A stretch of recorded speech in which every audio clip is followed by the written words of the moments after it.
वाथे कंहिंखे तंग कयो हुजे, भोतार कंहिं हथ कयो हुजे त असां ज़ामिन आहियूं नशे जा।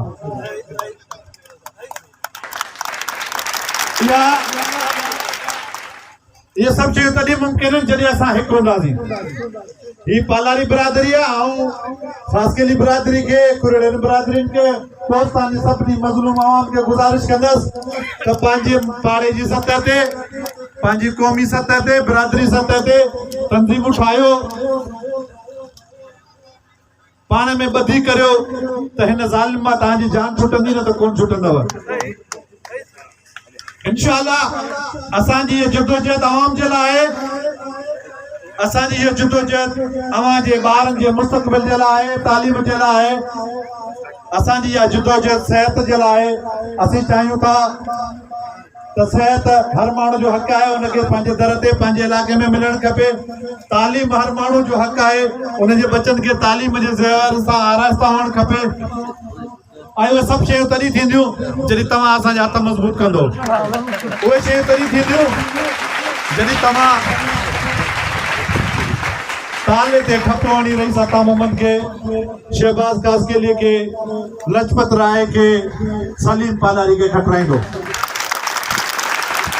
तव्हां ॾिठो हूंदो त यूसी मुदर खान ते बि असल खां आख़िर ताईं जेके उम्मीदवार आहिनि उहे अचनि पिया, ॿियो को माण्हू उन्हनि खे आहे ई कोन।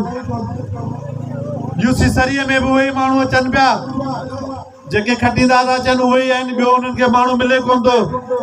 यूसी धमाच जो बि इहो ई हाल आहे, उते बि उहे साॻिया माण्हू आहिनि जेके मुसलत कयल आहिनि, जेके ज़ुल्म जा माहिर आहिनि, जेके माल खाइण जा माहिर आहिनि, जेके खाटे ॾियण जा माहिर आहिनि, खाटऊं फूटनि मल्क जा, उन्हनि मां मल्क हथु कढंदो ई कोन। ॿियो को माण्हू आहे ई कोन, न पढ़ियल लिखियल आहे, न समझदार आहे, न शऊर रखंदड़ आहे, न का बिरादरी शऊर रखंदड़ आहे। छो जो इहे ई माण्हू असांजे मथां हमेशह जे लाइ, जीअं पाण 40 सालनि खां मुसलत आहे, त इहे ॻोठाणे जे मथां इहे ई माण्हू मुसलत आहिनि। इन करे ज़ालिमाने निज़ाम खां छुटकारे जे लाइ तव्हां असांजा हथ मज़बूत करियो। हीअ इलेक्शन सिंध पालारी इत्तेहाद जे वजूद जे लाइ इंतहाई ज़रूरी आहे। हीअ इलेक्शन सिंध पालारी इत्तेहाद लाइ टेस्ट डोज़ आहे।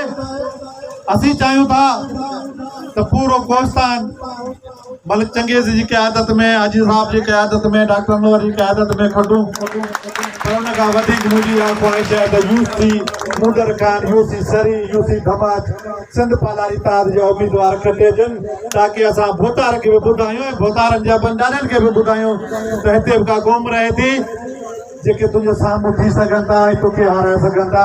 इहो कॉन्सेप्ट हाणे ख़तमु थियणु खपे त मल्क खे केरु कोन हाराईंदो। इहो कॉन्सेप्ट हाणे ख़तमु थियणु खपे त फलाणे खे केरु कोन हाराए सघंदो। इहो दौरु हाणे ख़तमु थी वियो।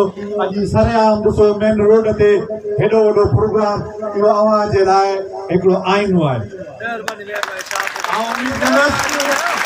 उम्मीद कंदुसि सरीअ जे बाशऊर आवाम खां त 24 तारीख़ ते ताले ते ठपो हणी गुज़ारिश कंदुसि यूसी धमाच जी आवाम सां, छो जो ही सलाह ॾियनि टे यूसियूं गॾनि यूसी मुदर खान जी आवाम खां त ताले ते ठपो हणी पंहिंजे उम्मीदवारनि खे कामयाब करियो।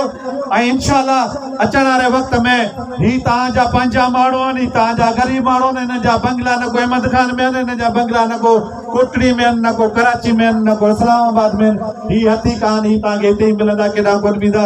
ही तव्हांजे अप्रोच में आहिनि। उनजी ज़मानत तव्हांखे मलिक चंगेज़ ॾींदो, डॉक्टर अनवर ॾींदो, हाजी रमज़ान ॾींदो, सरदार गुलाम फरवर ॾींदो।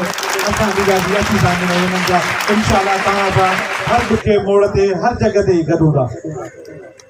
तव्हां सभिनी दोस्तनि जी वॾी महिरबानी।